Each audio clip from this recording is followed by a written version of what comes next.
Hari ini gue pengen jelasin gimana cara untuk membuat lukisan realis dari awal sampai akhir. Dan dalam tutorial ini gue bakalan pakai teknik yang paling friendly buat pemula, yang orang tuh ya pasti bisa bagus lumayan lah dengan cara yang gue ajarin hari ini. Kita mulai dari blocking in sampai ini warna, semuanya gue bakalan jelasin, dan materialnya apa aja yang diperluin. Hari ini kita bakalan pakai foto Dian Sastro sebagai dasar untuk lukisannya.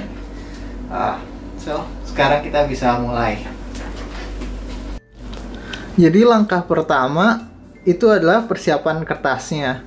Sebenarnya kalau pakai kanvas ini nggak perlu, tapi karena ini pakai kertas karton, jadi dikasih produk gesso merek De Goya ini, dicampur dengan akrilik warna hitam, jadinya hasilnya abu-abu gini. Terus habis itu dikasih grid, ini grid ukuran 4 ini, dan itu disamain sama fotonya juga dikasih grid juga, jadinya bisa langsung nanti bisa gampang lah untuk sketchingnya itu gimana caranya. Jadi untuk langkah pertama itu cukup simple sih sebenarnya. Kita cuman perlu transfer aja dari dari layar laptop ke sini. Caranya gampang, kita tinggal lihat aja yang mana yang dekat, terus kayak kasaran aja lah istilahnya.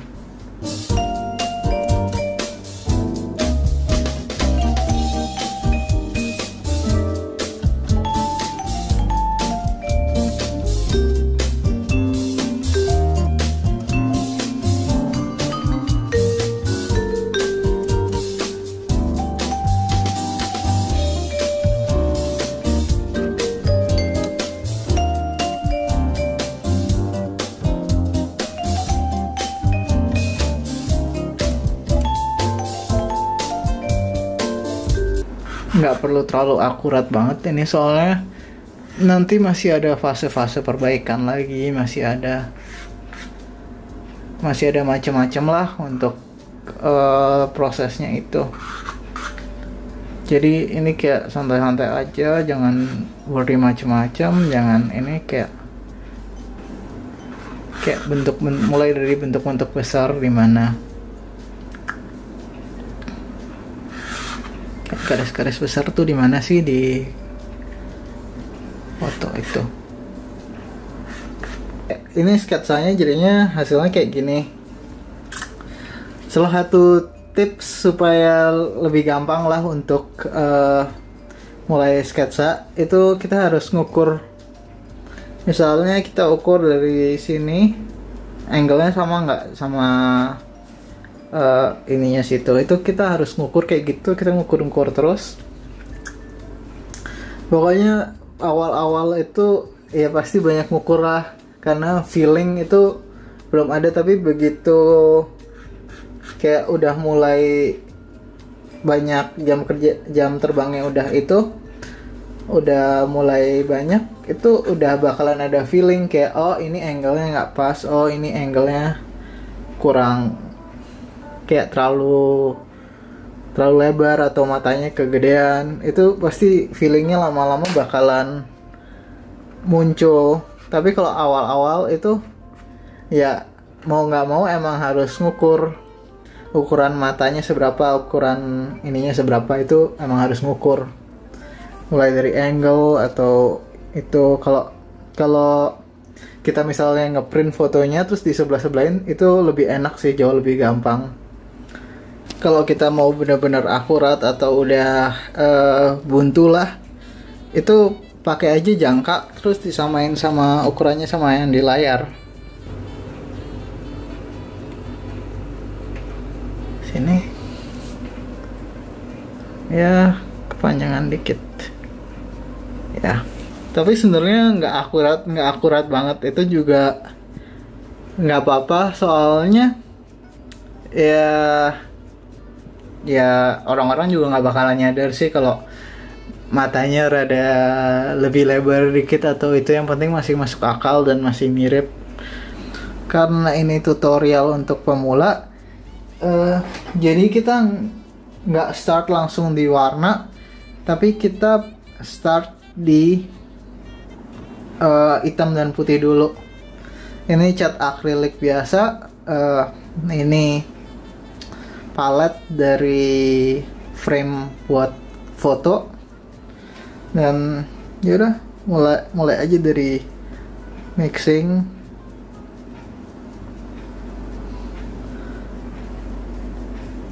Biasanya dimulai dari warna yang paling gelap. Kenapa mulai dari yang warna paling gelap? Biar nanti langsung ada kontras sama warna putihnya, sama warna terangnya. Jadi kita tahu kita tuh perlu seberapa gelap sih untuk itu.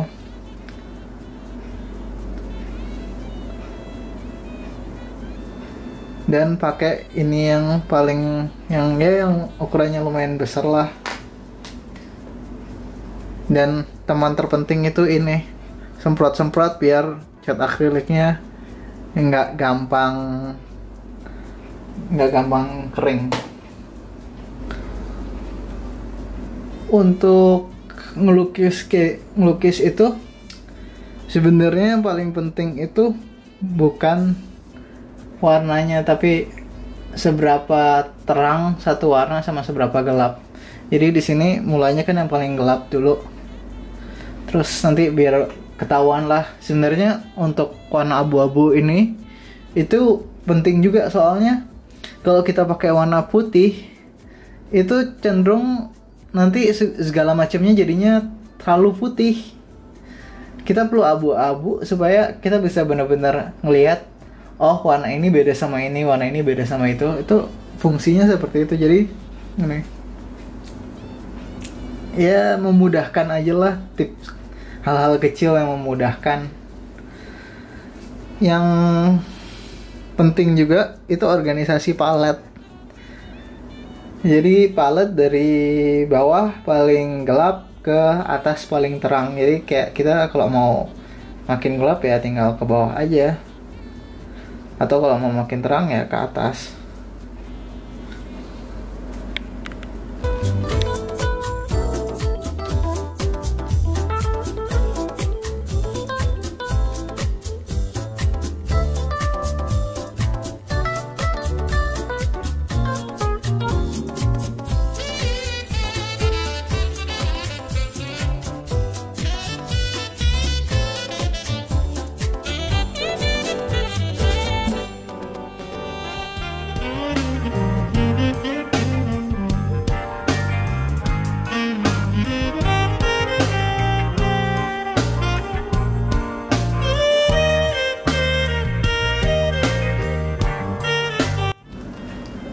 Hasilnya kira-kira kayak gini.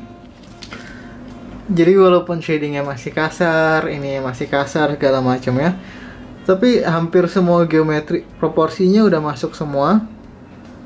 Kayak udah ada bentuk-bentuk dasarnya lah untuk itu. Terus habis itu ini tinggal tunggu kering aja kira-kira 20 menit.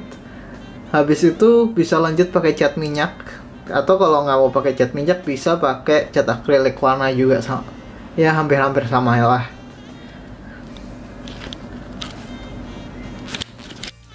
So langkah selanjutnya itu pakai cat minyak.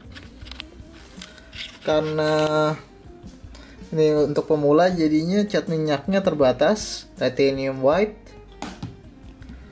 yellow ochre, vermilion, sama lamp black. Tapi ini sebenarnya ivory sih, bukan lamp black.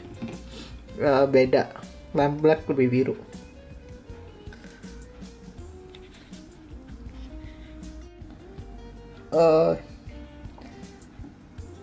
Jadi palet yang dipakai Ini namanya Palette Zone. Ini dia berasal dari tahun kayak 1800-an kira-kira lah. Dan ini palette paling sederhana yang bisa dipakai buat potret. Jadi cuma ada 4 warna aja di ini. Jadi kayak nggak semua warna bisa pakai zone palette. Tapi ini benar-benar bagus buat belajar karena benar-benar terbatas, kayak kita harus benar-benar minimalis lah pendekatannya untuk melukis.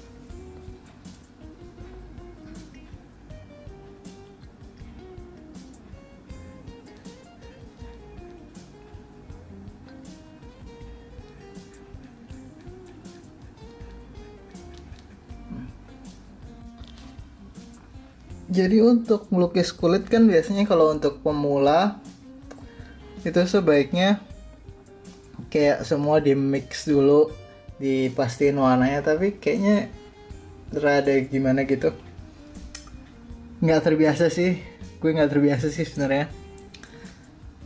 Jadi ya langsung mix aja di sini, terus lihat ini di sini tuh gimana. Nah ya nggak tepat situnya, tapi kalau ini tinggal diubah,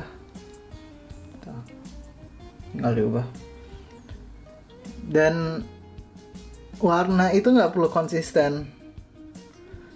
Kebanyakan pelukis di Indonesia tuh penyakitnya gitu, kayak warnanya tuh terlalu konsisten banget, jadi kayak terangnya tuh sama, terangnya semuanya sama semua, padahal kan kulit itu variatif.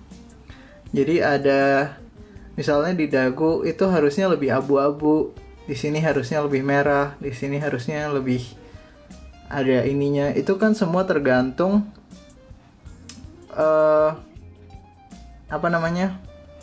tergantung tebal kulitnya seberapa di bagian itu. Tapi itu sebenarnya nggak perlu dipikirin, yang penting sini lebih merah, sini lebih merah, sini lebih abu-abu, sini sama abu-abunya juga. Dan sini pasti lebih gelap karena orang biasa pakai eyeshadow. Karena kita udah tadi udah nentuin yang mana bagian terang, jadi kayak yaudah tinggal dilanjutin dari yang tadi aja. Pastiin warnanya tuh putihnya hampir sama, ininya hampir sama, kayak gitu. Jadi yang tadi udah dilakuin ini semua itu memudahkan bagian ini itu bagian kita untuk kayak kita udah punya gambaran ini segelap apa, ini seterang apa, ini itu kita udah punya gambaran walaupun ini masih kasar banget. Kayak misalnya di sini warnanya kan nggak konsisten, ini lebih krim, ini lebih merah, ini ada abu-abu dikit, tapi itu semua lama-lama membaur, terus kulitnya entah kenapa jadi natural sendiri. Jadi kayak sebenarnya kayak warna kulit itu yang penting mirip-mirip aja, tapi nggak perlu konsisten, nggak apa-apa.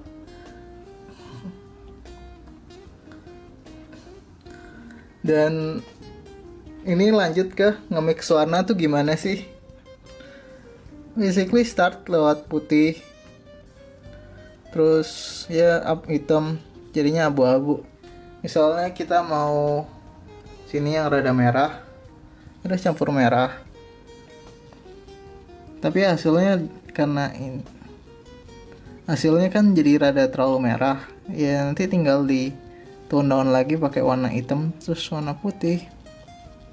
Terus kalau ini terlalu pink, tambahin lagi warna ini kuning, jadinya ini sekarang lebih orange dibanding tadi.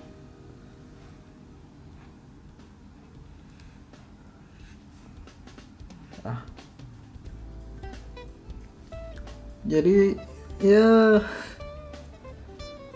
gitulah lama ini kayak mixing warna ini itu salah satu yang ya emang harus latihan.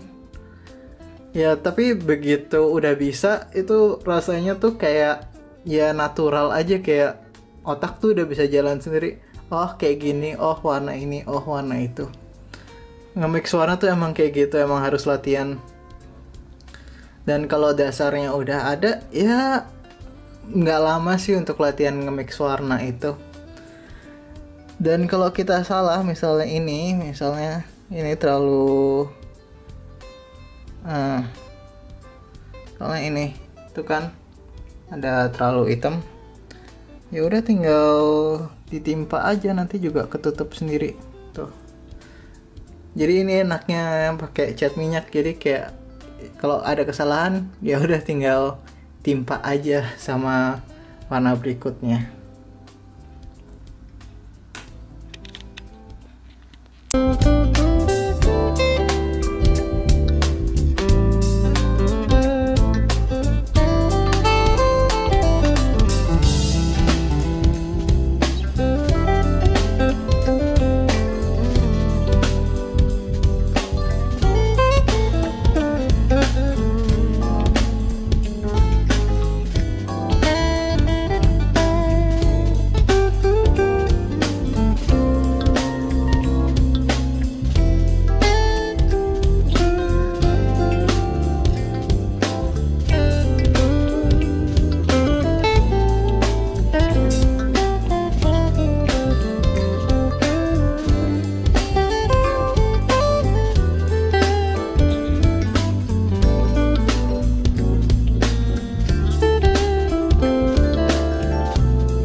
Jadi ini udah lumayan jadi, tinggal rambutnya aja, alis itu dikit lah.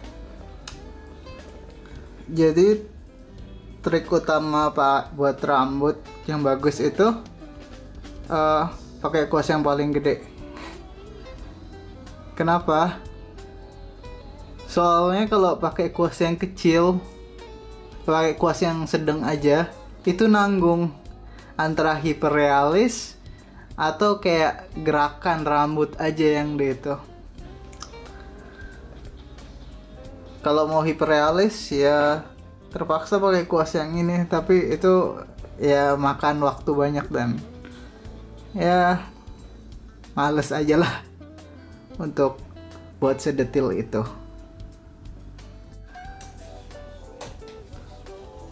Jadi untuk buat rambut kayak nggak perlu terlalu ribet sih, yang penting kayak flowing aja.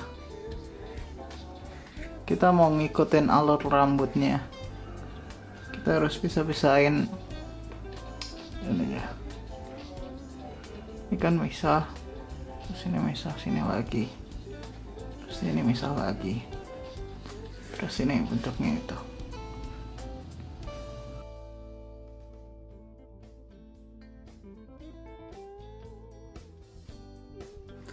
So hasil lukisannya kayak gini.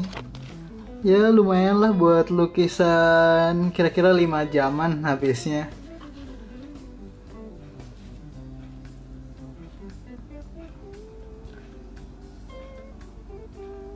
Dan lumayan mirip juga.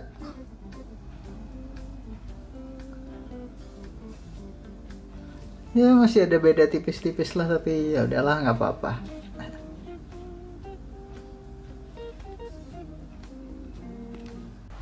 So kayak gitu tadi prosesnya untuk bisa buat hasilin lukisan realis.